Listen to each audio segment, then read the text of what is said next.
সুপ্রিয় দর্শক, দেখতে পাচ্ছেন ঢাকা শহরে প্রচণ্ড ঝড় শুরু হয়েছে।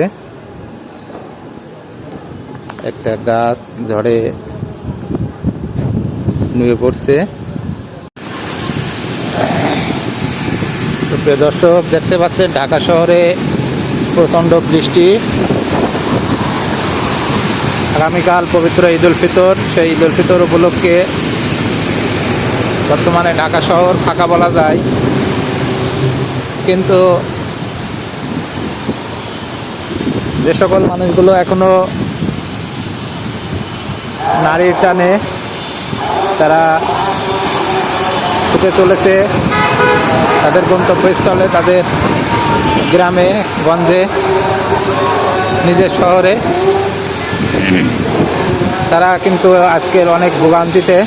দেখতে পাচ্ছেন প্রচণ্ড বৃষ্টি হচ্ছে ঢাকা শহরে। তো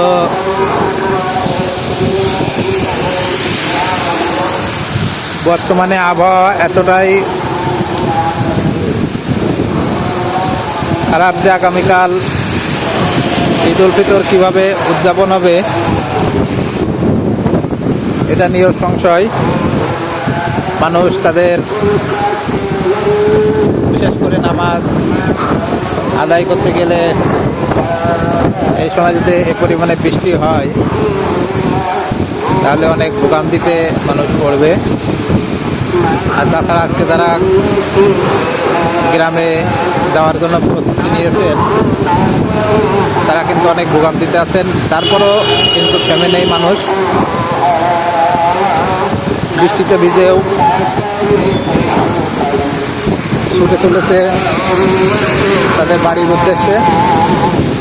তো ঢাকা শহর এখন অনেকটাই ফাঁকা। এই সময় কিন্তু এখানে প্রচণ্ড জ্যাম থাকে, অনেক জ্যাম থাকে এখানে, কিন্তু দেখেন একেবারে ফাঁকা। তো এই ছিল বর্তমানে ঢাকার অবস্থা। আপনাদেরকে ঢাকার বর্তমান আবহাওয়া সম্পর্কে জানাইলাম। সবাই ভালো থাকবেন, সুস্থ থাকবেন। আল্লাহ হাফেজ।